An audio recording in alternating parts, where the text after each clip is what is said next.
Hello मेरे दोस्तों, कैसे हो आप सभी। भाई आज इस लेक्चर के अंदर मुझे आपको सिखाना है गोइंग कंसर्न अजम्पशन, मतलब concepts, general acceptable accounting principle, general accepted accounting principle मुझे आपकी क्लास में सिखाना है। सर, अकाउंटिंग कॉन्सेप्ट और assumption, going concern assumption, consistency assumption, accurate assumption, ये तो तीन अजम्पशन। फिर है प्रिंसिपल एंड कन्वेंशन। अब convention convention business entity principle, money measurement principle, accounting period principle, fully disclosure principle, materiality principle, prudence principle, matching principle, dual after, बहुत सारे। Start करते हैं, एक एक करके इसको करते हैं भाई, ठीक है। और पहले स्टार्ट करते हैं एजम्पशंस के बारे में। ये तीन एजम्पशन काफी इंपॉर्टेंट है, तो सीखो। गोइंग कंसर्न एजम्पशन, ठीक है। चलो चालू करते हैं। लो भाई, लिखना, पहला लिखना गोइंग कंसर्न एजम्पशन, साथ साथ नोट प्रिपेयर करेंगे, साथ साथ गोइंग कंसर्न एजम्पशन। ये एजम्पशन मतलब क्या हो, जब भी आप अपने बिजनेस के अंदर अकाउंटिंग करोगे तो आपको ये वाला प्रिंसिपल, ये वाला एजम्पशन मानकर अकाउंटिंग करनी होगी।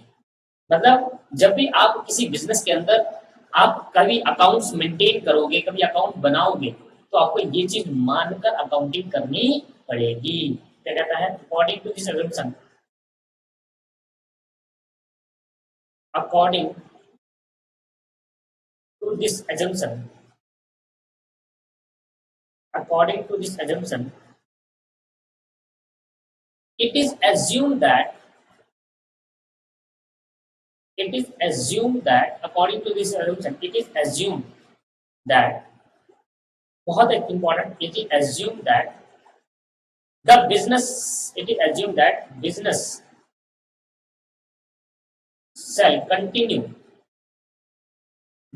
shall continue for a foreseeable period, for a foreseeable, FORESEABLE, foreseeable period, and there is,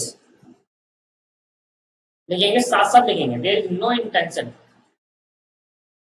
and there is no intention to close the business, and there is no intention to close the business, and there is no intention to close the business or scale down, and there is no intention to close the business or scale down.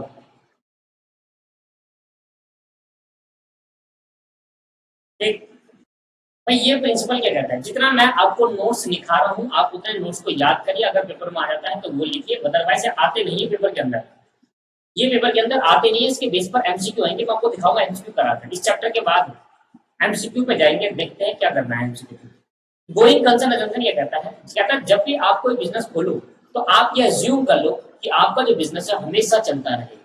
मान लो आप जिंदगी में कभी business खोलोगे तो आप business खोलते वक्त क्या आप ये सोचोगे एक बार भी कि मेरा बिजनेस बंद हो जाए?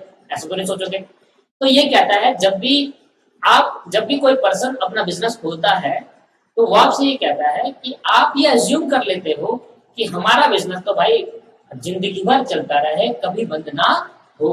तो गोइंग कंसर्न मतलब आप ये मानकर चलो कि आपका बिजनेस चलता रहे, चलता रहे, going concern assumption. According to this assumption, इस अजम्पशन के अकॉर्डिंग देखा जाए, इट इज एज्यूम दैट, पढ़ना जरा, it is assume that business shall continue for a foreseeable, मतलब अनलिमिटेड टाइम तक चलता रहे, and there is no intention, कोई हमारी इंटेंशन नहीं है टू क्लोज द बिजनेस और स्केल डाउन। स्केल डाउन मतलब बंद होना, स्केल डाउन का मतलब क्या होता है? बंद होना। तो अगर मैं कहूँ ये एजम्पशन क्या कहते हैं तो हिंदी में आप लिखेंगे, जब भी हम कोई बिजनेस खोलते हैं तो हम ये एज्यूम करते हैं कि हमारा बिजनेस हमेशा जिंदगी भर चलता रहे, कभी बंद ना हो, ये हम एजम्पशन लेते हैं। तो जब भी मैं किसी बिजनेस के अंदर अकाउंटिंग करूंगा तो बिजनेस की अकाउंटिंग भी बिजनेस पे डिपेंड है। अगर बिजनेस फोरसेबल पीरियड तक चलता रहेगा, लंबे टाइम तक चलता रहेगा, जिंदगी भर चलता रहेगा, तो बंद नहीं होगा तो अकाउंट्स भी जिंदगी भर होते रहेंगे दोस्तों। इसलिए कहा गोइंग कंसर्न अजम्पशन। कहता है आपकी पहले बार ये प्रिंसिपल, आप पहली बार जब भी कोई अकाउंट, जब भी कोई बिजनेस खोलोगे तो हमेशा ये मान कर चलना, ये एज्यूम कर लेना, ये मान लेना कि आपका बिजनेस लंबे टाइम तक चलेगा। आपकी कोई इंटेंशन नहीं है आपके बिजनेस को बंद होना होगा। सर वो अलग बात है कि बिजनेस जब अच्छा नहीं होता तो बंद करना पड़ता है, पर खोलते वक्त तो इंटेंशन नहीं थी ना। खोलते वक्त तो ये नहीं इंटेंशन नहीं थी माइंड के अंदर कि यार बिजनेस 2 साल बाद बंद करूंगा। ये तो गोइंग कंसर्न अजम्पशन क्या है, ये गोइंग कंसर्न अजम्पशन। तो जब भी मैं अकाउंटिंग करूंगा, जब भी मैं कोई बिजनेस खोलूंगा तो मैं मान कर चलूंगा कि मेरा बिजनेस जिंदगी भर चलता रहे, कभी भी बंद ना हो। That is the meaning of going concern assumption. आई बात समझ में? अगला कौन लिखे? सेकंड, यही प्रिंसिपल है, आपको बस सारी बातें याद करनी है धीरे धीरे। अगला है कंसिस्टेंसी अजम्पशन। Consistency assumption. अब एक कंसिस्टेंसी एजम्पशन क्या कहता है? कहता है देखना, according to the assumption, according to this assumption, according to this assumption, accounting principles, accounting principle once select, accounting principle once selected and adopted, when selected and adopted should be applied, should be applied consistently, consistently year after year, consistently year after year, year after year. The concept, the concept help, the concept help, the concept help in better understanding of accounting information, better understanding of accounting information, better understanding of accounting information, and make it, and make it comparable, and make it comparable with that, with that of, with that of previous year, with that of previous year. कहता है consistency, consistency मतलब टिका हुआ, टिका रहना एक जगह पर। भाई ये वाला प्रिंसिपल कहता है, ये एजम्पशन कहता है कि जब भी आप कोई मेथड को अडॉप्ट करो, जब भी आप कोई प्रिंसिपल को अडॉप्ट करो या सेलेक्ट करो, जो मेथड, जो सिद्धांत, जो प्रिंसिपल आपने सेलेक्ट करे हैं, उस प्रिंसिपल को हर साल वही प्रिंसिपल अप्लाई करो। बार बार प्रिंसिपल या मेथड्स में चेंज मत लाओ। आया बात समझ में? कंसिस्टेंसी रखो। मतलब अगर अकाउंटिंग के अंदर आप कोई मेथड अडॉप्ट कर रहे हो अकाउंट्स को करने का, तो वो मेथड आप लंबे टाइम तक उसको फॉलो करो। बार बार ना आप मेथड को चेंज मत करो, आज मैं ये मेथड यूज करूंगा, अगले साल मैं यह करूंगा, अगले साल मैं ये करूंगा, अगले साल मैं ये करूंगा। तो दोस्तों आगे जाकर आप पढ़ोगे चैप्टर डेप्रिसिएशन। अगर आपने पहले अकाउंट पढ़ी है तो आपको पता होगा कि डेप्रिसिएशन चार्ज करने के 2 मेथड होते हैं। पहला मेथड होता है रिटर्न डाउन वैल्यू और दूसरा मेथड होता है स्ट्रेट लाइन मेथड। चलिए रिटर्न डाउन वैल्यू मेथड क्या होता है हमें मतलब नहीं है, अभी हमें सीखना नहीं है। देखो जो पहले से अकाउंट पढ़े उनको पता है, और जिन्होंने पहली बार अकाउंटिंग पढ़ी है आपको टेंशन लेने की जरूरत नहीं है। डेप्रिसिएशन चैप्टर आप पढ़ोगे तो वहां पर आपको डिटेल में सिखाया जाएगा। बस अभी समझो, आप ये समझो कि यहाँ पर 2 मेथड होते हैं, एक डब्ल्यूडीवी मेथड, एक straight line method. Straight line method तो 2 मेथड होते हैं दोस्तों, एक होता है डब्ल्यूडीवी मेथड, एक होता है स्ट्रेट लाइन मेथड। वैसे डेप्रिसिएशन के तो बहुत सारे मेथड है। डेप्रिसिएशन का मतलब आपको पता है ना, विदाउट अकाउंट्स आपको पता है। डेप्रिसिएशन का मतलब एसेट की वैल्यू गिर जाना। एसेट की वैल्यू गिरने को हम डेप्रिसिएशन जब लगाते हैं तो उसको तरीका है लगाने के। 2 मेथड गिवन थे। अब मान लेते हैं आपने पहले साल पे स्ट्रेट लाइन मेथड यूज करा, first year straight line straight line method use करा, फर्स्ट ईयर में स्ट्रेट लाइन मेथड यूज करा एसएलएम फर्स्ट ईयर में, ठीक है। अब इसको अगले साल आपने चेंज कर दिया, ऐसे जरूरी नहीं है कि आप चेंज नहीं कर सकते, चेंज कर सकते हैं। इसको चेंज करके आपने डब्ल्यूडी लिया, जिसको मतलब है डब्ल्यूडी मतलब रिटर्न डाउन वैल्यू मेथड, देख लेना पूरा, रिटर्न डाउन वैल्यू मेथड। तो दोस्तों अकाउंटेंसी कहता है कि आप ऐसा ना करो कि एक साल दूसरा मेथड यूज कर रहे हो फिर अगले साल दूसरा मेथड, ये तरीका सही नहीं, तरीका सही। हाँ, अगर आपने पहले साल स्ट्रेट लाइन मेथड यूज करा, सर ये क्या होता है, कैसे निकालना, डेफिनेशन चैप्टर आया तो वहां डिटेल में सीख लोगे, अभी तो मतलब ये भी समझो मेथड है, कोई भी मेथड अगर आप लगा रहे हो, अडॉप्ट कर रहे हो, या कोई भी सिद्धांत अगर आप सिलेक्ट कर रहे हो या अडॉप्ट कर रहे हो अपने बिजनेस के अंदर लगा रहे हो, तो उसको ही लंबे टाइम तक लगाइए, उसको ही यूज करिए लंबे टाइम तक, ज्यादातर कंसिस्टेंसी लाइए बिजनेस के अंदर, तभी आप सही कर पाओगे। मान लो आज अपने एसएलएम बेसिस पर लगाया, आज स्ट्रेट लाइन मेथड पे डेफिनेशन लगाया, मान लेते एक मेथड स्ट्रेट लाइन डेफिनेशन लगा दिया, फिर अगले साल डब्ल्यूडीवी, तो पिछले साल और अगले साल को कंपेयर करने में प्रॉब्लम आएगी कि भाई स्ट्रेट लाइन मेथड के हिसाब से डेफिनेशन लगा जाएगा और डब्ल्यूडीवी मेथड के हिसाब से डेफिनेशन लगा जाएगा, तो ये कंपैरिजन करने में भी मुश्किल होगी। इसलिए वो कहते हैं कि जब भी आप कोई मेथड लगाते हो अकाउंटिंग के अंदर, उस मेथड को आप टाइम टू टाइम चेंज मत करो। अगर एक मेथड आपने सेलेक्ट कर लिया तो लंबे टाइम तक रखो, अगर आप चेंज करना चाहते हो तो कोई बात नहीं, आप चेंज कर लो, ठीक है, पर जो मेथड आपने चेंज करा उस मेथड को आप लंबे टाइम तक रखो। मतलब ये नहीं है कि हर साल आप चेंज कर रहे हो, ऐसा समझाने की कोशिश कर रहा हूं आपको, ठीक है। तो याद रहिए आज के बाद पढ़ लेते हैं। According to this assumption accounting principle once, एक बार जो आपने सेलेक्ट कर लिया एंड अडॉप्ट कर लिया, should be applied consistently year after year, साल दो साल आपको उसको कंसिस्टेंटली अप्लाई करना है, टिके रहना उस पे।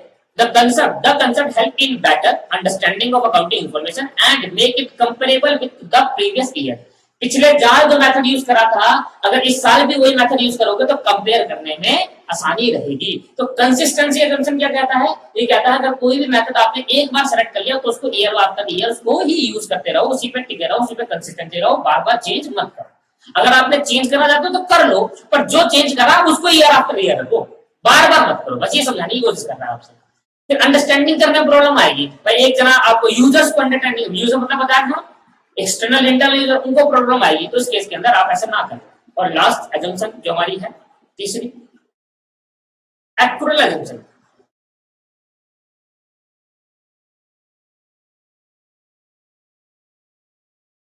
आपको मैंने सिखा दिया है actual basis of accounting,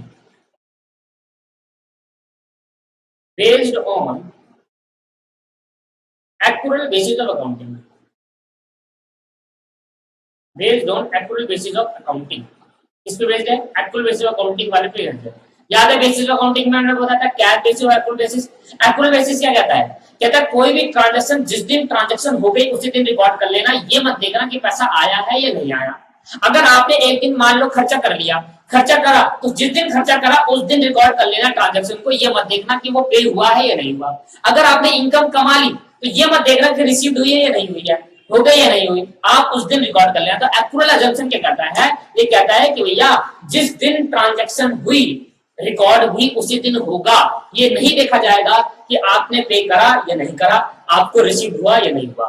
transaction हो गई रिकॉर्ड कर दो। मान लेते हैं 1 तारीख को मैंने कुछ खर्चा करना था, कुछ रेंट पे करना था, 1 जनवरी को मेरे को रेंट पे करना था, पर मैंने 1 जनवरी को रेंट पे ना करके मैंने रेंट पे करा 31 दिसंबर को जाकर, मतलब 1 साल का पूरा गैप। तो अब मैं इसको रिकॉर्ड कब करूं, 1 जनवरी को या 31 दिसंबर जिस दिन रेंट पे करा है, आप तब रिकॉर्ड करोगे जिस दिन वो रेंट पे करना था। 1 जनवरी को रेंट पे करना था तो 1 जनवरी को रिकॉर्ड करा जाएगा, ये नहीं देखा जाएगा कि आपने रेंट पे कब किया था।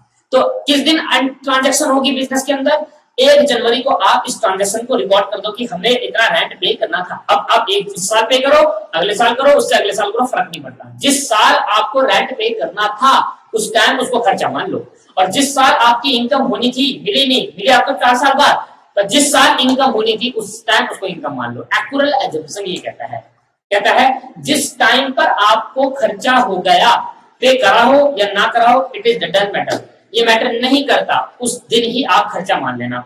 और जिस दिन आपको इनकम हुई, भले ही मिली ना हो, इनकम तो हो गई ना, उस दिन इनकम मान लेना और अपने प्रॉफिट इनकम साइड में डाल देना और खर्चे को खर्चे साइड में डाल देना। ठीक है, समझ में आया नहीं आया? तो दोस्तों ये थी एक्चुअल एजम्पशन। एक्चुअल एजम्पशन में जो डेफिनेशन मैंने एक्चुअल बेसिस ऑफ अकाउंटिंग लिखवाई थी ना, वही डेफिनेशन यहाँ पर कॉपी कर देना। सेम कॉन्सेप्ट है। ये 3 एजम्पशन मैंने आपको कराई, फिर अब मैं बढ़ता हूँ प्रिंसिपल एंड कन्वेंशन पे। ये थी एजम्पशन, एजम्पशन मतलब कॉन्सेप्ट। आई बात समझ में? एक्चुअल एजम्पशन की डेफिनेशन कहां से लोगे? वही वाली बेसिस ऑफ अकाउंटिंग में जो एक्चुअल बेसिस ऑफ अकाउंटिंग कराया था ना, वहां से ले लेना दोस्तों, ठीक। लो भाई, तो अब मुझे आपको स्टार्ट करवाना है बिजनेस एंटिटी कॉन्सेप्ट। तो मैं फर्स्ट से स्टार्ट कर दूं या फोर्थ लिख दूं? चलो फर्स्ट लिख देते हैं और प्रिंसिपल्स लिखते हैं, हेडिंग डालेंगे प्रिंसिपल्स एंड कन्वेंशन। और पहले से लिखते हैं बिजनेस एंटिटी प्रिंसिपल। याद है मैंने जब पहली क्लास या दूसरी क्लास पढ़ाई थी अकाउंटिंग की, तो मैंने आपको बताया था बिजनेस एंटिटी प्रिंसिपल मुझे आपको पहले बताना पड़ा।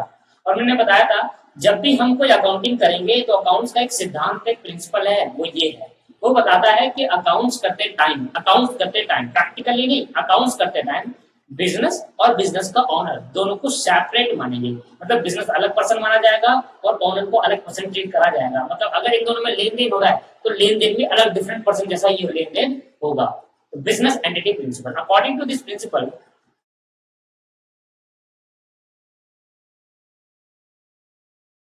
according to this principle according to this principle business according to this principle business is considered business is considered business is considered to separate from its owner, to be separate from its owner. Business is considered to be separate from its owner. लिखना sir, business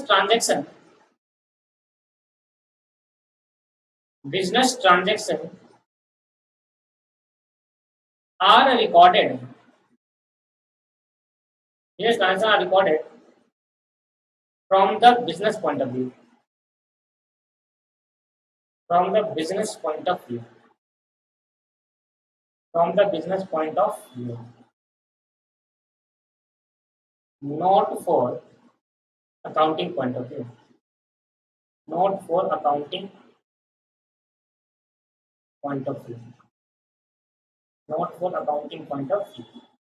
According to this principle, business is considered to be separate from its owner. मतलब ये कह रहा है कि business एक अलग है और ऑनर अलग है। मतलब बिजनेस का ऑनर बिजनेस है, बिजनेस क्या है? बिल्डिंग है। और ऑनर क्या है? बिजनेस एक नाम है, एयरटेल। तो बिजनेस का मैंने मान लिया जियो।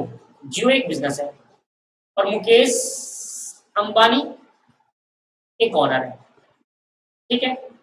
टाटा एक बिजनेस है और रतन टाटा ऑनर है।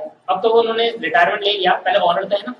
तो बिजनेस और business accounting point of view, accounting transaction किस पॉइंट ऑफ व्यू से रिकॉर्ड करी जाएगी? Accounting transaction will be recorded from the point of business point of view, not for the owner point of view. इस point of view से accounting record नहीं करी जाएगी। कहता है ये प्रिंसिपल कहता है कि बिजनेस और ऑनर दोनों अलग अलग है।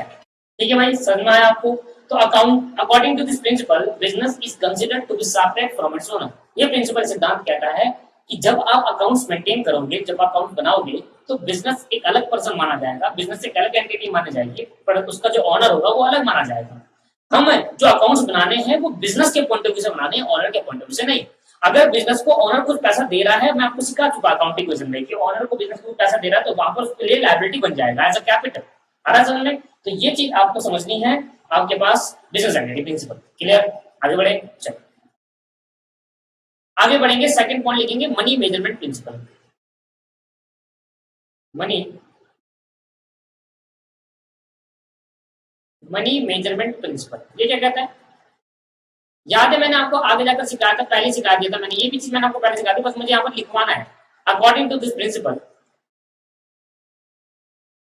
According to this principle, according to this principle all transactions are recorded in terms of all transactions are recorded in terms of account which are in terms of money or money पर। याद है financial transaction, non financial transaction.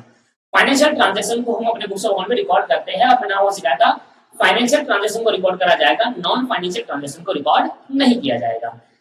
Financial transaction को record क्यों किया जाएगा? क्योंकि सिद्धांत बोलता था, क्योंकि प्रिंसिपल्स कहता था, मनी मेजरमेंट प्रिंसिपल कहता था कि वो ट्रांजेक्शन जो फाइनेंशियल नेचर की है, जिससे पैसों का लेन देन हो रहा है या पैसे की वर्थ पे है, इसको मनी की टर्म में मेजर करा जा सकता है, वही ट्रांजेक्शन बुक्स ऑफ अकाउंट में रिकॉर्ड होगी। अदरवाइज वो ट्रांजेक्शन जो फाइनेंशियली नहीं है, नॉन मॉनेटरी है, उस ट्रांजेक्शन को हम बुक्स ऑफ अकाउंट में मेंटेन नहीं करेंगे, रिकॉर्ड नहीं करेंगे। यही पढ़ाया था मैंने आपको, वही प्रिंसिपल है। वही प्रिंसिपल मैंने 2-3 प्रिंसिपल आपको पहले सिखा देता, आज बस लिखवाना है इनके बारे में। According to this principle, according to this principle, transaction and event that can be measured, transaction and event that can be measured in terms of money, in terms of money, in terms of money,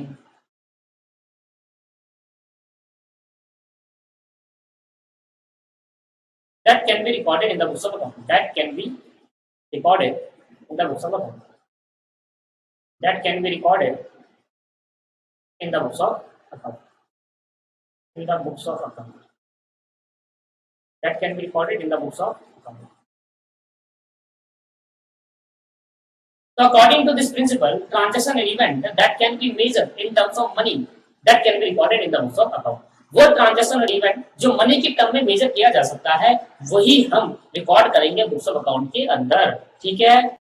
और वो transaction जो books of account में जो money की term में major ना हो, तो उसको रिकॉर्ड करा जाएगा नहीं जाएगा, उसको रिकॉर्ड नहीं किया जाएगा, ठीक है। तो इतना बहुत है लिखना गया, और लिखो मैं और एक लाइन और लिखवा दूंगा, that transaction and event which can not measure in terms of money are not recorded in the books of account. तो वही चीज है, ऊपर का उल्टा लिखवा दूं तो उसमें अच्छा नहीं लगता, तो सिंपल लैंग्वेज में लिखवा दिया कि according to this principle, transaction event that can be measure in terms of money, it can be recorded in the books of, that can be it can be recorded in the books of, it can be recorded in the books of. वो transaction event जो money की term में measure किया जा सकता है, वही transaction event को बुक्स ऑफ अकाउंट में रिकॉर्ड करा जाएगा। और वो ट्रांजेक्शन इवेंट जो मनी की टर्म में मेजर नहीं हो रहा, वो रिकॉर्ड नहीं करा जाएगा। तो इसका मतलब तो ये हो गया, ठीक है। समझ में आ गया वाला point.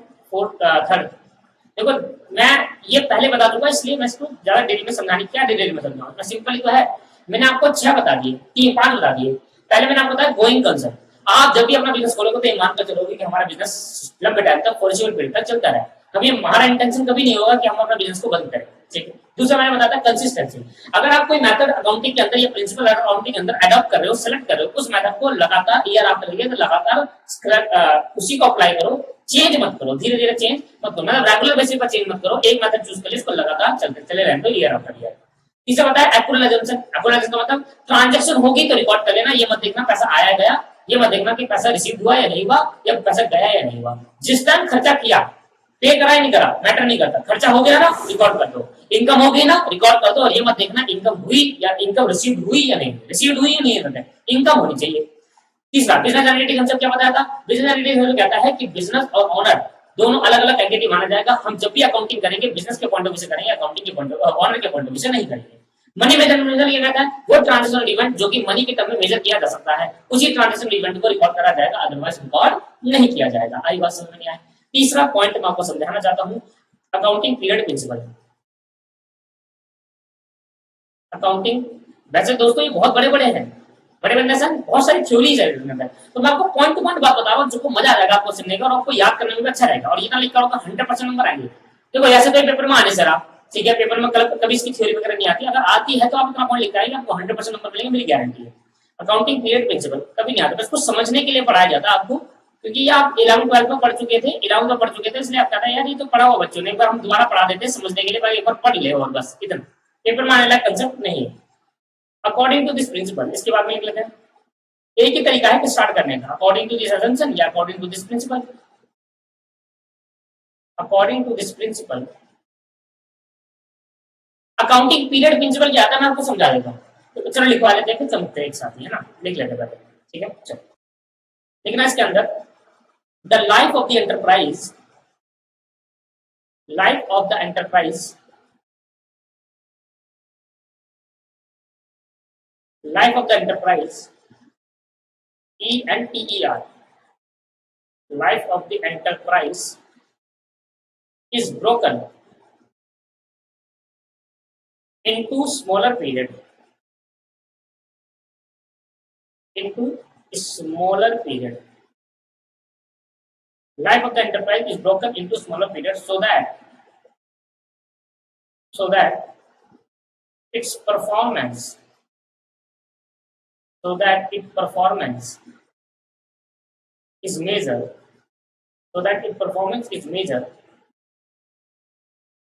at regular interval. Regular interval. At regular intervals. In accounting, commonly use two types of interval. In accounting, commonly use two types of interval. पहला 1 जनवरी टू लिख लेता हूँ, तो लिखते हैं कैलेंडर ईयर,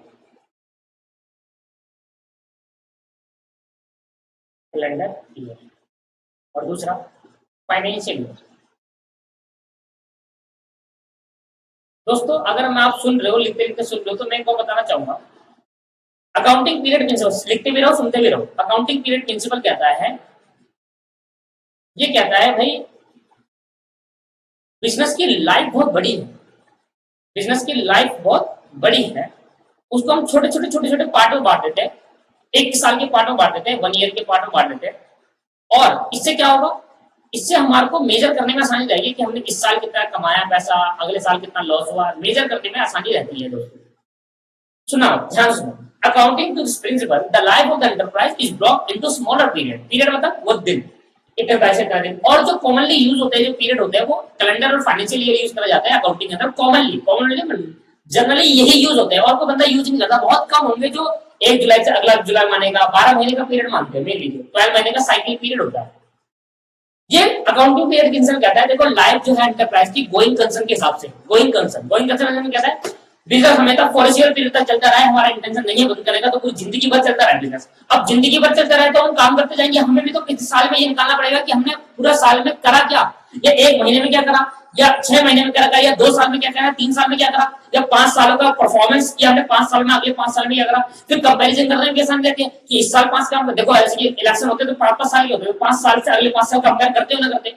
इसलिए कहा अकाउंटिंग पीरियड प्रिंसिपल कहता है कि आप जब भी अपने बिजनेस में बिजनेस खोलते हो, तो आपकी बिजनेस की लाइफ बहुत बड़ी होती है। उस लाइफ को छोटे छोटे पार्टों में बांट दो, और हर पार्ट में आप अपना लाइफ को, अपने बिजनेस की परफॉर्मेंस को मेजर करो कि हमने कितना अच्छा काम करा, हमारा काम बढ़ा या कम हो गया। तो मैंने कहा accounting period principle, period set करना पड़ेगा इसके अंदर। According to principle the life of the enterprise is blocked into smaller period so that its performance is measured at a regular interval. Regular interval performance है। अब मैंने कहा period जो होगा 12 मंथ का पीरियड ले लो, जो कॉमनली अकाउंटिंग अंदर यूज होता है, और 2 पीरियड यूज करते हैं, एक कैलेंडर ईयर, एक फाइनेंशियल ईयर। कैलेंडर ईयर शुरुआत होती है वो 1 जनवरी से 31 दिसंबर होती है, फाइनेंशियल ईयर 1 अप्रैल से 31 मार्च, जो आपको पहले बता चुका।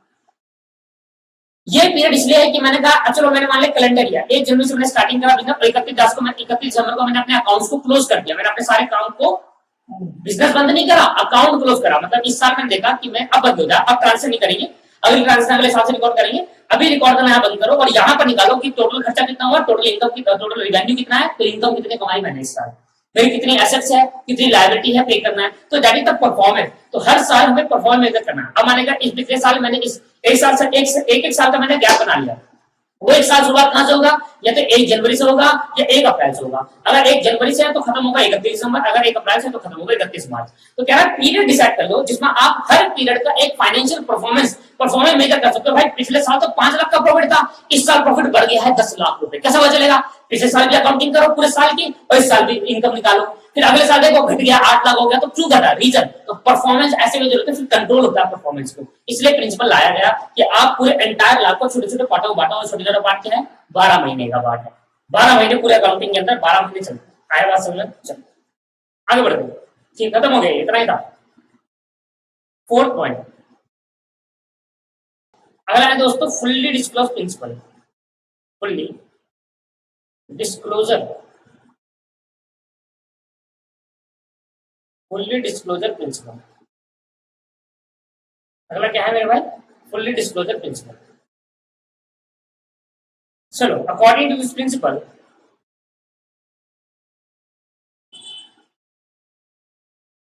आज की क्लास में मुझे खत्म ही कराना किसी पर। According to this principle there should B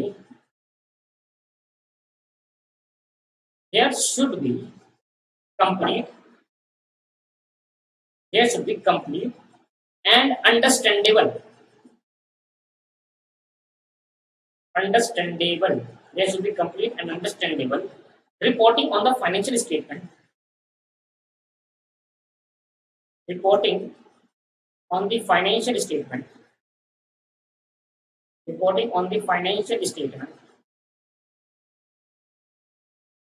that is financial statement क्या होती है, प्रॉफिट एंड लॉस अकाउंट और बैलेंस शीट होता है। ये आगे जाकर पढ़ेंगे, profit and loss account and balance sheet ये होती है financial statement.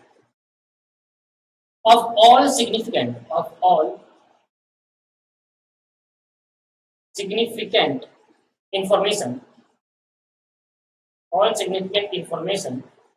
relating to the relating to the entity या फिर बोल सकते हो business shall be disclosed properly। इसके बाद पांचवा पॉइंट है मेटेरियलिटी प्रिंसिपल। इन दोनों बच्चे कंफ्यूज आते हैं भाई, ध्यान समझना इन दोनों का। मेटेरियलिटी प्रिंसिपल MEATERIALIT का डबल आई LIT का मेटेरियलिटी प्रिंसिपल। अब ये क्या कहता है, जरा ध्यान देना। कहता है materiality according to this principle, शुरुआत इससे कर लेते हैं। According to this principal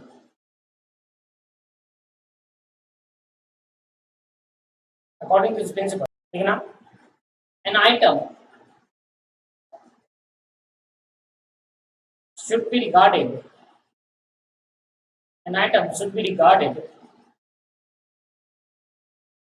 as material if there is a reason to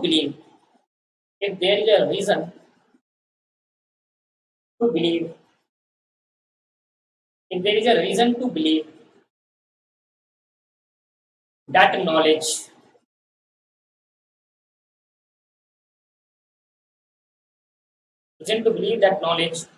of it would influence the decision of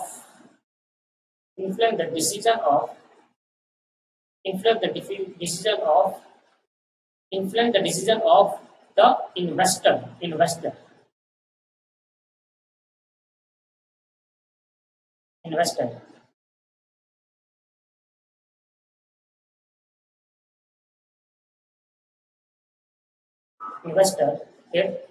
ठीक है, इतना लिखते हैं।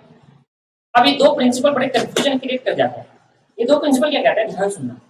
कहता है फुल्ली डिस्क्लोज प्रिंसिपल क्या कहता है, according to this principle there should be complete and understandable reporting मतलब जो भी आप बनाओगे, जब भी आप profit and loss account maintain करोगे, बनाओगे या बैलेंस शीट बनाओगे, उस केस के अंदर जो भी आप बनाओगे उसको कंप्लीट होना चाहिए। पहली बात तो पूरी होनी चाहिए, कहीं पर कुछ चीज मिस नहीं होनी चाहिए और अंडरस्टैंडेबल होनी चाहिए। इस तरीके से बनाओ जो यूजर्स जो है, अकाउंटिंग यूजर्स कौन, या तो इंटरनल या एक्सटर्नल, समझ सके, अंडरस्टैंड कर पाए फाइनेंशियल स्टेटमेंट को।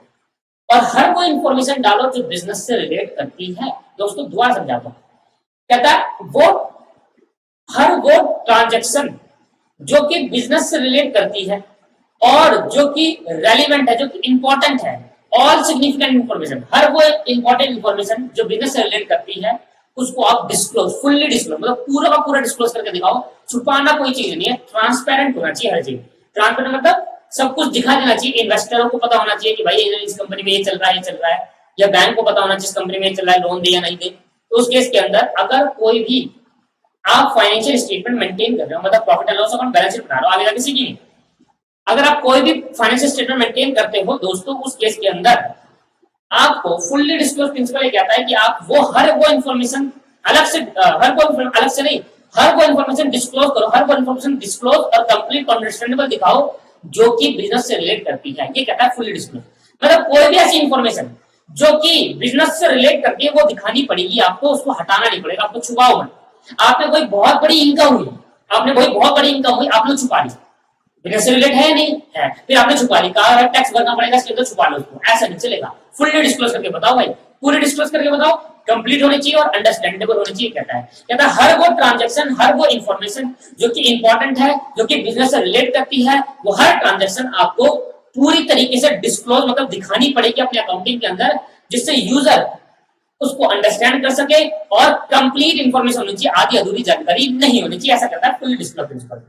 पर जब बात करते हैं मेटेलिटी प्रिंसिपल को, तो मेटेलिटी प्रिंसिपल कहता है कि अगर आपको लग रहा है, अगर आपकी नॉलेज में आपको लग रहा है, जो अकाउंट मेंटेन कर रहा है उसके नॉलेज में उसको बिलीव हो रहा है कि यार ये वाली इंफॉर्मेशन ना बिजनेस के डिसीजन को, इन्वेस्टरों के डिसीजन, जो पैसा इन्वेस्ट करेंगे आपकी कंपनी के अंदर, उसके डिसीजन को चेंज कर देगा, उसको आप अलग से बताओ।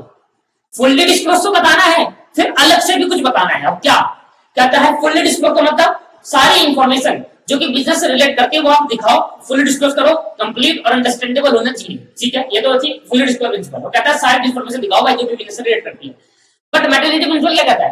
कहता है वो ट्रांजैक्शन या इवेंट जो आपको लग रहा है आपकी नॉलेज में है, मतलब जो अकाउंट मेंटेन कर रहा, मान लो मेरी नॉलेज में है, मेरे को लग रहा है कि यार ये ट्रांजैक्शन इन्वेस्टर मेरी कंपनी के अंदर इन्वेस्ट करेंगे पैसा, उसका डिसीजन को चेंज कर देगा, उस वाली ट्रांजैक्शन को, उस वाली चीज को मैं अलग से बताऊंगा, अलग से शो करके दिखाऊंगा। ये लो इन्वेस्टर, ये देख लो, अलग से दिखा रहा हूं, फुल्ली डिस्क्लोज तो कराई है, अलग से दिखा रहा हूं, तो वो इंफॉर्मेशन मेरे लिए मटेरियल बन जाएगी, मटेरियल मतलब इंपॉर्टेंट बन जाएगी, जो अलग से दिखानी पड़ेगी। ऐसा कोई भी ट्रांजैक्शन जो कि आपको लग रहा है कि रीजन में है, आपको बिलीव हो रहा है कि यार ये मेरी नॉलेज के अंदर ये वाले ट्रांजैक्शन इन्वेस्टरों का, जो मेरी कंपनी के अंदर पैसा लगाएंगे, उसका डिसीजन को चेंज कर देंगे। डिसीजन मतलब कि वो पैसा लगाए या ना लगाए। अगर मैंने ये बता दिया तो वो पैसा लगा देंगे, क्या पता, और मैंने ये बता दिया वो पैसा नहीं लगाएंगे, पता, तो वो अलग से दिखा दो इन्वेस्टरों को। बाद में ये ना हो कि भाई आपने छुपाई कोई चीज और इन्वेस्टर ने पैसा लगा बर्बाद हो गया, ऐसे नहीं चलेगा, आपको फिर पेनल्टी लगेगी आपकी कंपनी के ऊपर।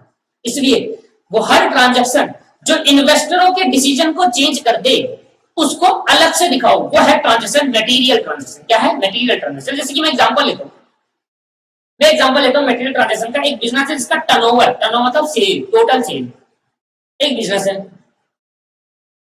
बिजनेस 1 और एक बिजनेस 2 है।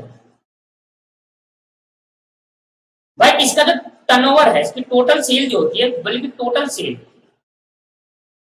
वो होती है 10 लाख रुपए की,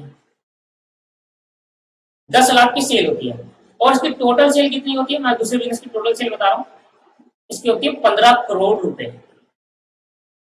तो अगर मैं रिपेयर कराऊं, रिपेयर ऑन बिल्डिंग, मैंने अपनी बिजनेस की बिल्डिंग में रिपेयर करा लिया और उस रिपेयर में मेरा खर्चा हो गया 5 लाख रुपए का, तो बताओ ये खर्चा 5 लाख रुपए किसके लिए बहुत ज्यादा हैवी लग रहे हैं? किस वाले बिजनेस के लिए हैवी लग रहे हैं 5 लाख रुपए? अगर आपकी टोटल से 10 लाख की है और अगर आप 5 लाख का खर्चा कर दोगे एक्सपेंस, तो आपके लिए बहुत इंपॉर्टेंट मुझे नहीं हो गया यार, ये तो बहुत जरूरी है यार, बिजनेस पहले सीखो, देखो 5 लाख के लिए, तो इस बिजनेस के लिए बहुत ज्यादा इंपॉर्टेंट होगा, तो इस बिजनेस के लिए इंपॉर्टेंट नहीं है। तो मैंने कहा इस बिजनेस के लिए मटेरियल है, इंपॉर्टेंट मतलब बहुत ज्यादा इंपॉर्टेंट है, ये बिजनेस का डिसीजन चेंज कर देगी, और इस बिजनेस के लिए मटेरियल नहीं है, क्योंकि भाई 15 करोड़ में 5 लाख की वैल्यू कुछ है नहीं, पर 10 लाख की सेल पर, उसकी सेल ही 10 लाख की होती है, उसमें तो 5 सेल का मतलब ये नहीं इनकम, सेल का मतलब तो टोटल सेल है, उसमें भी खर्चा माइनस करूंगा तब प्रॉफिट निकल आएगा। तो मान लो अगर 10 लाख की सेल में अगर 8 लाख का खर्चा कर रहा है तो 2 लाख का प्रॉफिट है, उस 2 लाख के प्रॉफिट में उसमें 5 लाख का खर्चा कर दिया, तो उसके लिए मटेरियल ट्रांजैक्शन है। तो मटेरियल ट्रांजैक्शन किसके लिए है? इस बिजनेस के लिए जो छोटा मोटा बिजनेस है। तो अगर आपके पास कुछ ऐसा बड़ा नीचे का खर्चा कर दो इसके लिए, तो ये इसके लिए मटेरियल हो गया, इसको अलग से दिखा दो, मटेरियल ट्रांजैक्शन है। पर इस बिजनेस के लिए अलग से दिखाने की जरूरत नहीं, फिर ये फुल्ली डिस्क्लोज में आ जाएगा। इसको दिखाएंगे सही, पर फुल्ली डिस्क्लोज में अलग से नहीं बताएंगे। तो दोनों में डिफरेंस ये है, फुल्ली डिस्क्लोज मटेरियल में डिफरेंस क्या है?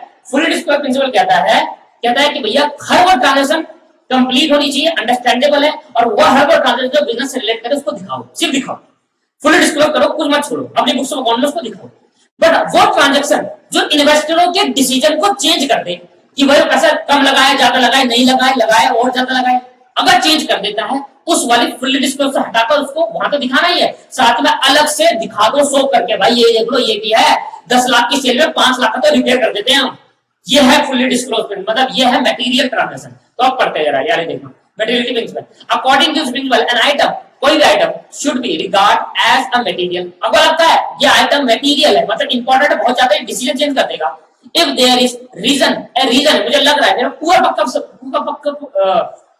पूरा ये इस बात का पुख्ता सबूत है कि मतलब रीजन टू बिलीव, हाँ भाई ये हर कोई मेरी बात पे, मेरी नॉलेज पे रीजन बिलीव करेगा कि भैया मेरी नॉलेज पर जो मेरे को लगता है कि यार वाली ट्रांजैक्शन जो भी मैंने 2.5-5 लाख की रिपेयर करा है, 10 लाख वाले सेल के ऊपर 5 लाख की रिपेयर करा है, 10 लाख की सेल हो तो छोटा मोटा बिजनेस है, तो उसके लिए 5 लाख की रिपेयर कराना बहुत बड़ी ट्रांजेक्शन हो गई, बहुत इंपॉर्टेंट ट्रांजेक्शन हो गई। तो इस ट्रांजेक्शन को ये मेरे को लग रहा है मेरी नॉलेज के हिसाब से मटेरियल ट्रांजेक्शन है। अगर ये ट्रांजेक्शन क्या कर दे दोस्त, अगर ये ट्रांजेक्शन क्या कर दे दोस्त, अगर ये ट्रांजेक्शन इट वुड इन्फ्लुएंस, प्रभावित कर दे किसको, डिसीजन किसके, इन्वेस्टरों के डिसीजन को इन्फ्लुएंस कर दे, चेंज कर दे, या कहीं ना कहीं इफेक्ट डाले, ऐसी ट्रांजैक्शन अलग से शो कर देना। That is the materiality principle. इससे सही तरीके से मटेरियलिटी प्रिंसिपल और डिस्क्लोज नहीं समझाया जा सकता। फुल डिस्क्लोज का मतलब तो है डिस्क्लोज करो, हर एक चीज कंप्लीट दिखाओ, कोई मत छुपाओ अलग से, पर जो चीज ज्यादा ही इंपॉर्टेंट है उसको अलग से दिखा दो, ये है मटेरियलिटी प्रिंसिपल। आई बात समझ में नहीं है, बहुत इंपॉर्टेंट ट्रांजैक्शन, बहुत ज्यादा क्लियर।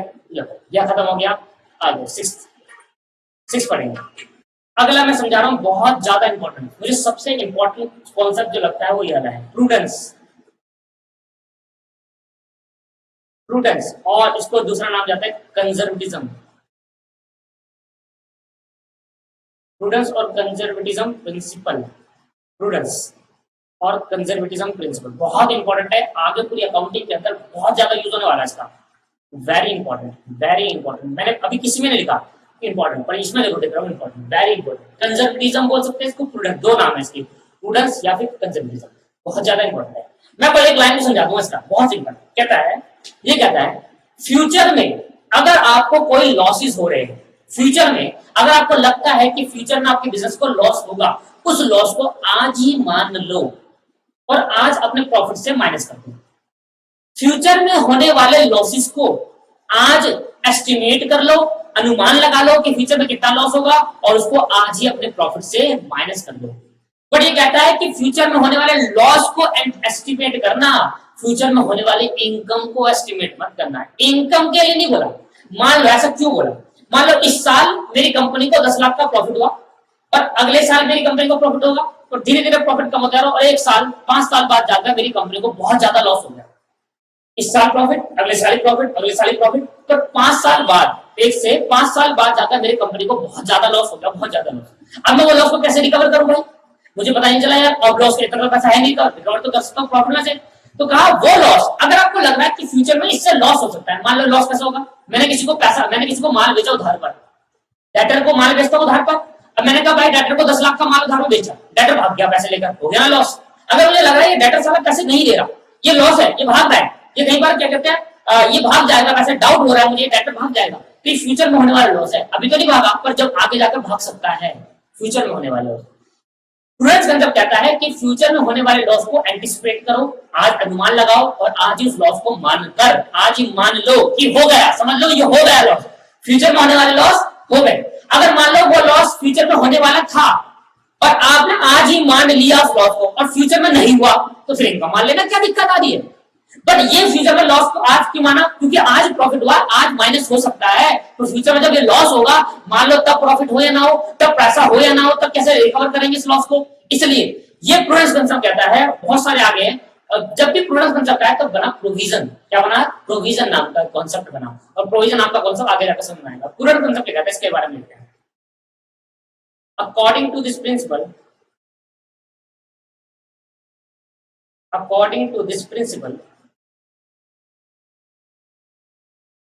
इस प्रिंसिपल के अकॉर्डिंग क्या कहता है, ये एक लाइन बोलता है, कहता है डू नॉट एंटिसिपेट,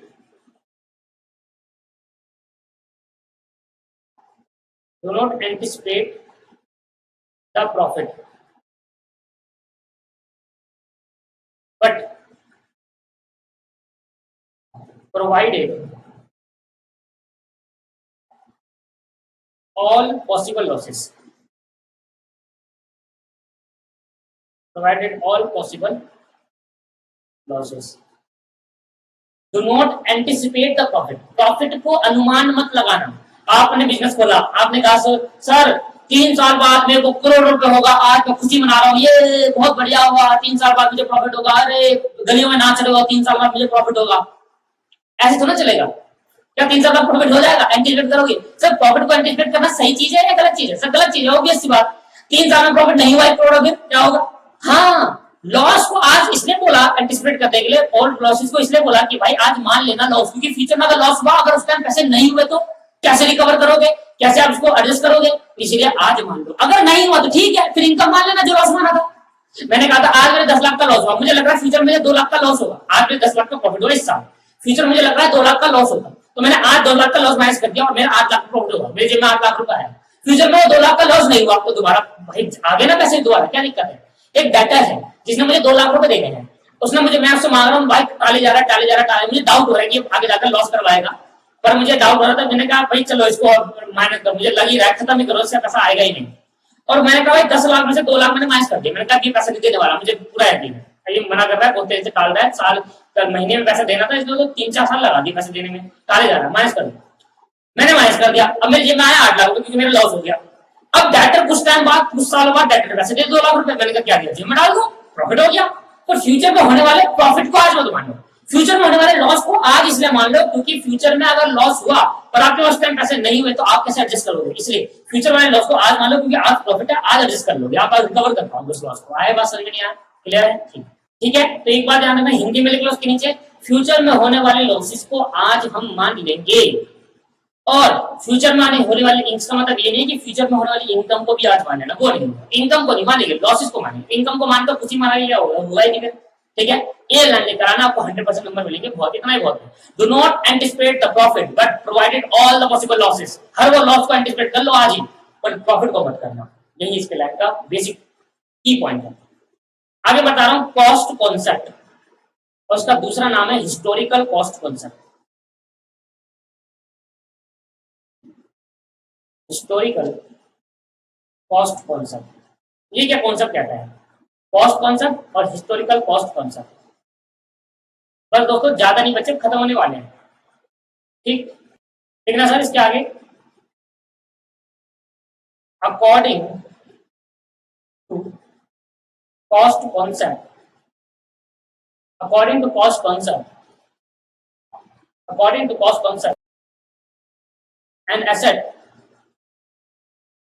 इज, लिखो सर, मेरा हाथ दर्द हो गया भाई, आप थोड़ा आप लिखिए, आपके भी हाथ दर्द, थोड़ा रेस्ट लेकर लिख लेना, मैं बोल रहा हूँ।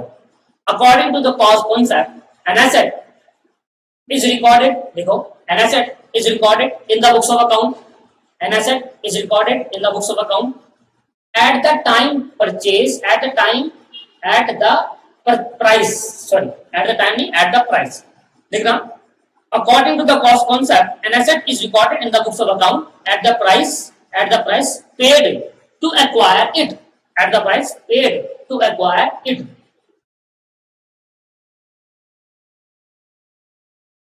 At the price paid to acquire it. Full stop. लिखना, asset फिर लिखना, asset is recorded at cost at the time. Asset is recorded at cost. Asset is recorded at cost. At the time of its purchase, at the time of its purchase, but is systematically reduced by charging depreciation. दोबारा बोल रहा हूँ, but it's systematically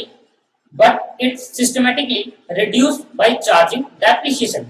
But it's systematically reduced by charging depreciation. Asset is recorded at cost at the time of its purchase, but it's systematically reduced by charging depreciation. क्या मतलब? वो example के साथ समझते हैं।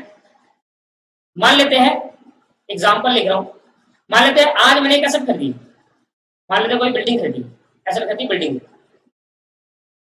कितने की? 25 लाख रुपए की। मैंने कहा 1 अप्रैल को खरीदी है। अब 10 साल बाद, आफ्टर 10 ईयर, 10 साल बाद market value of building, building की जो मार्केट वैल्यू हो गई, मार्केट में इसकी वैल्यू अब बिल्डिंग ने लेके मशीन भी लेते हैं।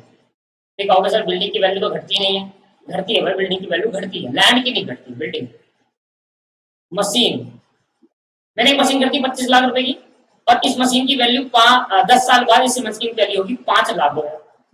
25 से इसकी मशीन की वैल्यू घटकर कितनी होगी? 5 लाख रुपए होगी मार्केट वैल्यू। तो आप अपने बुक्स ऑफ अकाउंट में कितने पे शो करोगे? तो कहता है बुक्स ऑफ अकाउंट में BOA for books of account, इस पे शो होगा कॉस्ट पर। कॉस्ट कंसेप्ट कहता है जिस टाइम पर, जिस प्राइस पर आपने किसी एसेट को खरीदा वक्त जो प्राइस पे करा था, उसी प्राइस पर आप अपनी बुक्स ऑफ अकाउंट में उसको रिकॉर्ड करोगे, एसेट मानोगे, उसी प्राइस में हमेशा उसको रिकॉर्ड। बट सिस्टमैटिकली इस पे क्या लेस होगा? इस पे डेप्रिसिएशन लेस होते जाएगा, इस पे डेप्रिसिएशन लेस हो जाएगा, एड करें जो भी आप परसेंटेज होगा, डेप्रिसिएशन माइनस होगा।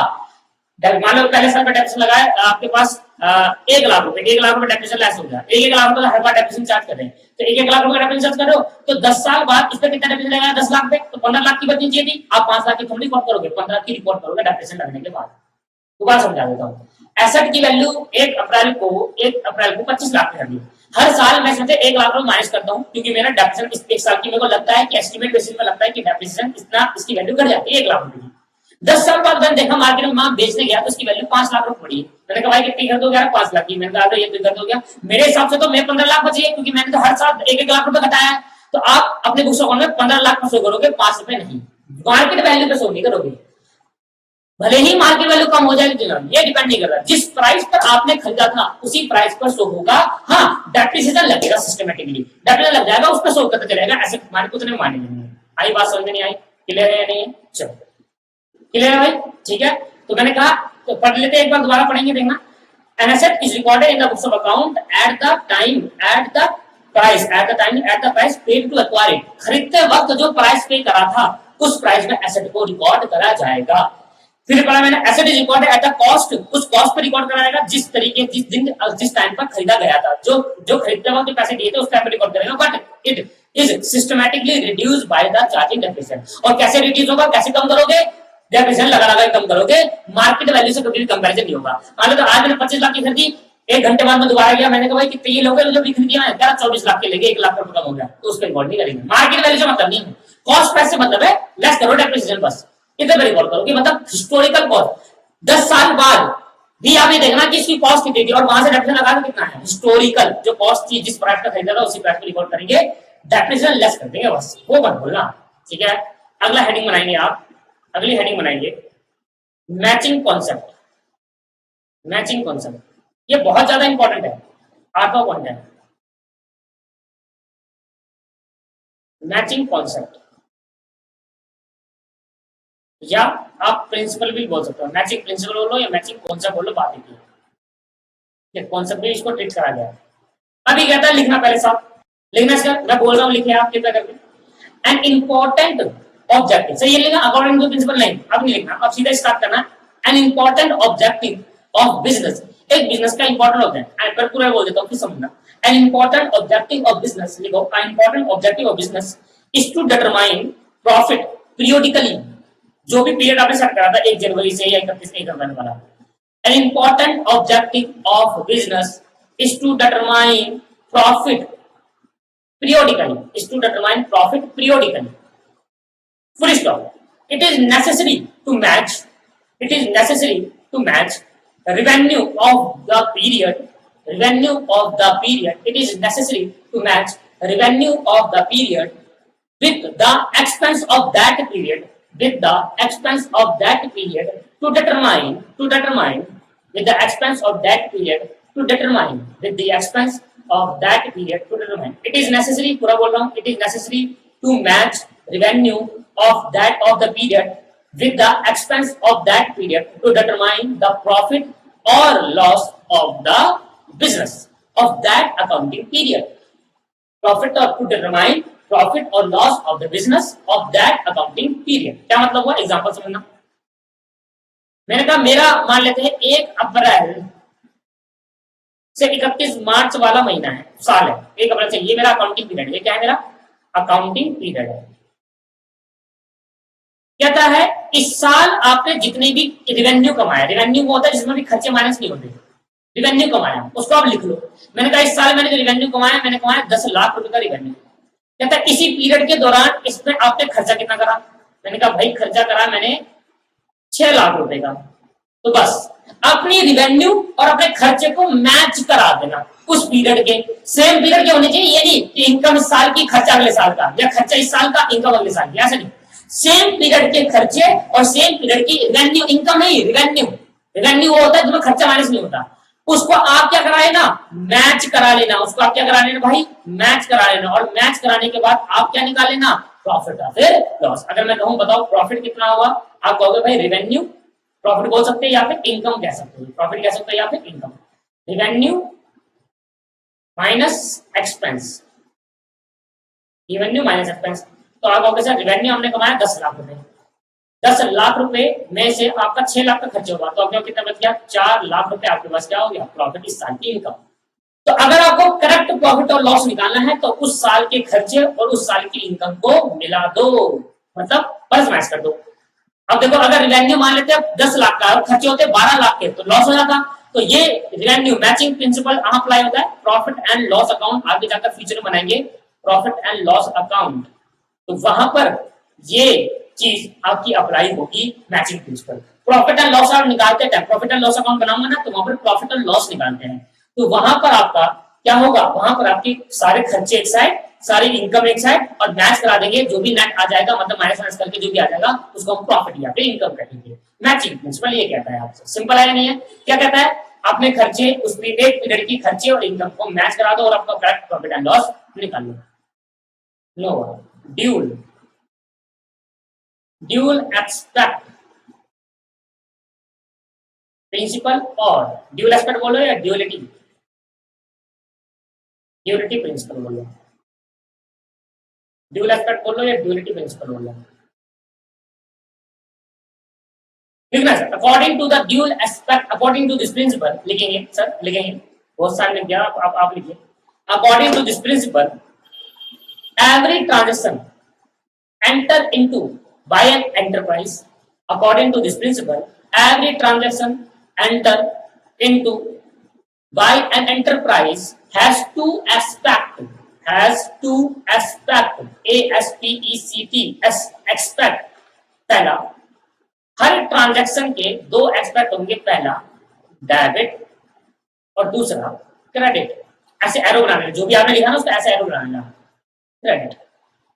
हर ट्रांजैक्शन के 2 एस्पेक्ट होंगे, एक डेबिट होगा एक क्रेडिट होगा। अगला चैप्टर जो आने वाला है उसमें सिखाऊंगा डेबिट क्रेडिट क्या होता है, ठीक है। अभी के लिए बोल जाओ, अभी ये देखो ना, हर ट्रांजैक्शन के 2 एस्पेक्ट होगा, लेन देन, कोई दे रहा है तो कोई मिल रहा है, किसी को मिल रहा है। अगर मैं आपको बेच रहा हूं तो आप परचेस कर रहे हो, मैं सेल कर रहा हूं, मेरे को इनकम होगी, आपका खर्चा। अगर आप मुझे बेच रहे हो तो मैंने परचेस कर रहा हूं, तो आपको, अगर मैं आपको बेचूंगा माल तो आपको क्या मिलेगा, आपको गुड्स मिलेगा, और क्या आपसे जाएगा, क्या आपकी कैश चले जाएगा। तो ड्यूल एस्पेक्ट हुआ नहीं हुआ, एक जहां कुछ चीज आ रही है तो कुछ चीज जा रही है। अगर मैं माल बेच रहा हूं तो मेरे तरफ से क्या है, गुड्स जा रहे हैं, और आ क्या रहा है, पैसा आ रहा है। तो कुछ जा रही है कुछ चीज आ रही है, तो ये क्या हो गया, ड्यूल एस्पेक्ट। हर वो ट्रांजैक्शन जो एंटरप्राइज में एंटर करी जाएगी, रिकॉर्ड करी जाएगी, उसके डबल इफेक्ट होंगे, एक डेबिट इफेक्ट होगा, एक क्रेडिट इफेक्ट होगा। एक डेबिट इफेक्ट का मतलब क्या हुआ, डेबिट कुछ नहीं होता दोस्त, डेबिट एक बोला साइड को, साइड को, जैसे एलएचएस और आरएचएस होती है, ऐसे डेबिट और क्रेडिट साइड होती है। एलएचएस और आरएचएस होता है ना, लेफ्ट हैंड साइड और राइट हैंड साइड होती है। तो लेफ्ट हैंड साइड को बोलते हैं हम डेबिट साइड और राइट हैंड साइड को बोलते हैं क्रेडिट साइड। तो मैं अगर लिख दूं डेबिट साइड होती है, डेबिट साइड होती है और एक क्रेडिट साइड होती है। लिखने का तरीका होता है डेबिट क्रेडिट में, अकाउंटेंसी में लिखने का तरीका डेबिट क्रेडिट से लिखा जाता है, एलएचएस आरएचएस से निकलता है। तो अगर ये हो गया एलएचएस वाली साइड और ये होगी आरएचएस वाली साइड, ये समझना। आगे वाले चैप्टर में आपको समझ में आएगा धीरे धीरे करके डेबिट क्रेडिट क्या होता है, ठीक है। आगे वाले चैप्टर समझ में आएगा, अभी के लिए बस इतना समझो कि एक साइड होती है, एक left hand side, back hand side, left hand side, right hand side होती है, ऐसे अकाउंटेंसी के अंदर डेबिट साइड और क्रेडिट साइड होती है। मैथ के एलएचएस को यहाँ पर अकाउंटेंसी में डेबिट साइड कहा जाता है, और मैथ के आरएचएस को, राइट हैंड साइड को, यहाँ पर अकाउंटेंसी में क्रेडिट साइड कहा जाता है। बस मैं समझाना चाहता था प्रिंसिपल, हर वो ट्रांजैक्शन जो बिजनेस के अंदर एंटर करा जाएगा उसके डबल इफेक्ट होंगे, एक डेबिट इफेक्ट होगा और एक क्रेडिट इफेक्ट होगा, ठीक है, समझ में आया। और उस डिफेक्ट ये हो गया 9 नोवा, और अब बढ़ेंगे 10वें, देखेंगे 10वें के अंदर आप देखना सर, रेवेन्यू रिकॉग्निशन, RECOGNITION है, NIPION रिकॉग्निशन प्रिंसिपल या फिर कॉन्सेप्ट, प्रिंसिपल बोल लो या फिर कॉन्सेप्ट बोलो। रिवेन्यू रिकॉग्निशन प्रिंसिपल ये कहता है, हिंदी में लिखना, रिवेन्यू कब रिकॉर्ड करा जाएगा, रिवेन्यू कब रिकॉर्ड करा जाएगा, कहीं लिखो हिंदी में। रिवेन्यू मतलब जो आपने सेल करी, रिवेन्यू मतलब इनकम नहीं बता रहा हूं, रिवेन्यू में भी खर्चे माइनस होते हैं। ये प्रिंसिपल कहता है रिवेन्यू कब रिकॉर्ड करा जाएगा, क्वेश्चन लगाता है रिवेन्यू कब रिकॉर्ड करा जाएगा, तो हम आंसर लिखते हैं रिवेन्यू तब रिकॉर्ड करा जाएगा जब रिवेन्यू हो गया, रिवेन्यू तब रिकॉर्ड करा जाएगा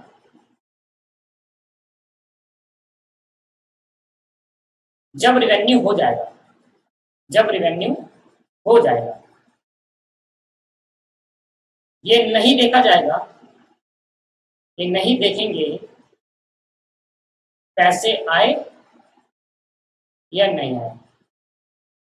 सर आप इसको अब लिंक कर ले जाओगे एक्चुअल से, एक्चुअल में तो ये था कि इनकम को तब रिकॉर्ड करना चाहिए, भाई इनकम था रिवेन्यू है दोस्त, दोनों में डिफरेंस है, इनकम और रिवेन्यू में डिफरेंस है। इनकम का मतलब होता है खर्चे माइनस करने के बाद, रिवेन्यू का मतलब होता है खर्चे माइनस करने से पहले का जो है। तो ये रिवेन्यू रिकॉग्नाइज मतलब सेल को आप रिकॉर्ड कब करोगे, मैं अगर मैं लिखूं एग्जांपल में, आपने 1 अप्रैल को सेल करी, मान लो तो आपने 31 दिसंबर को सेल करी, साल हमारा खत्म होता है 31 दिसंबर को, आपने 31 दिसंबर को सेल कर दी 5 लाख रुपए की, ठीक है, और पैसा आया 1 जनवरी को, 1 जनवरी को न्यू साल आ गया, ये तो ओल्ड ईयर था 31 दिसंबर तक, और ये न्यू ईयर आ गया 1 जनवरी को, मतलब नया साल आ गया, और यहाँ पर मुझे सेल अमाउंट रिसीव, यहाँ 5 लाख रुपए रिसीव, यहाँ पर। अब मुझे बताओ किस साल को आप रिकॉर्ड करोगे, क्योंकि मेरा पिछले साल तो 31 दिसंबर तक था, अकाउंट में मैंने कैलेंडर लिया है जो हर साल मैं 1 साल मानता हूँ। 31 दिसंबर को मैंने सेल करी 5 लाख का, और मुझे पैसा मिला अगले दिन, मुझे पैसा क्या मिला, अगले दिन मिला, नेक्स्ट डे पैसा मिला, और नेक्स्ट डे में साल चेंज हो गया। अब मुझे बताओ किस साल आप एंट्री रिकॉर्ड करोगे, किस साल आप रिवेन्यू ट्रीट करोगे। तो जिस साल रिवेन्यू हुआ, पैसा आना जाना देखना, इस साल रिवेन्यू मानना है, बस ये समझाना चाहता हूँ मैं आपको। मतलब पैसा कब आएगा ये मैटर नहीं करता, कब आएगा मैटर करता है रिवेन्यू, सेल किस दिन हुई थी, जिस दिन सेल करी थी उसी दिन आप इसको अपनी ट्रांजैक्शन में रिकॉर्ड कर लेना, ठीक है। इसके बारे में इंग्लिश में लिखोगे, लिखना इंग्लिश में जरा, ये बताने के बाद इंग्लिश में लिख लेना। According to this principle, according to this principle revenue is considered, revenue is considered, according to this principle revenue is considered, revenue is considered when a transaction has been entered, oh एक minute, revenue is considered to have been realized, ये लिख लो revenue, ऐसे लिखो sorry ऐसे लिखो गलती कर दिया, ऐसे लिखो according to this principle revenue must be recorded in the books of account when transaction take place, revenue must be recorded in the books of account when transaction take place, whether the revenue is received in cash or not, revenue देखा आपने, whether the revenue is received in cash or not, revenue कब record कराया जाएगा, उस दिन record कराया जाएगा जिस दिन आपने ट्रांजैक्शन टेक प्लेस हुई, जिस दिन आपने रेवेन्यू की, जिस दिन आपने सेल करी उस दिन रिकॉर्ड कराया। एग्जांपल उतार लेना, मान लेते हैं sale proceed on 31 December and amount received in next year, तो कब सेल रिकॉर्ड करेंगे, when the sale will be recorded, this year और next year, this year sale will be recorded, इस साल सेल रिकॉर्ड करी जाएगी। समझ में आ गया रेवेन्यू रिकॉग्नाइज क्या कहते हैं, ठीक। सिर्फ रेवेन्यू की बात करता है, ये एक्सपेंस और इनकम की बात नहीं कर रहा है, ये सिर्फ रेवेन्यू की बात कर रहा है दोस्तों। और लास्ट आपके पास 11वां है, शायद 11वां है verifiable objective concept, verifiable objective concept, इसके बारे में लिखना। According to this concept, according to this concept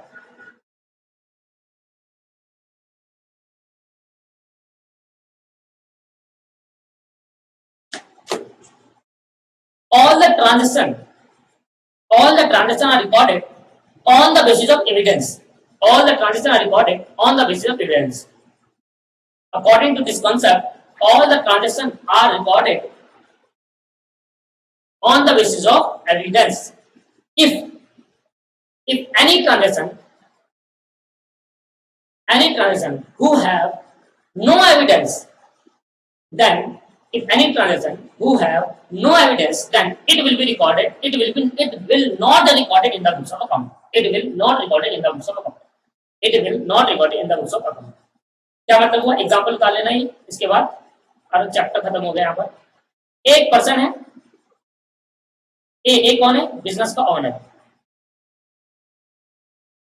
एक पर्सन है जो बिजनेस का ऑनर है।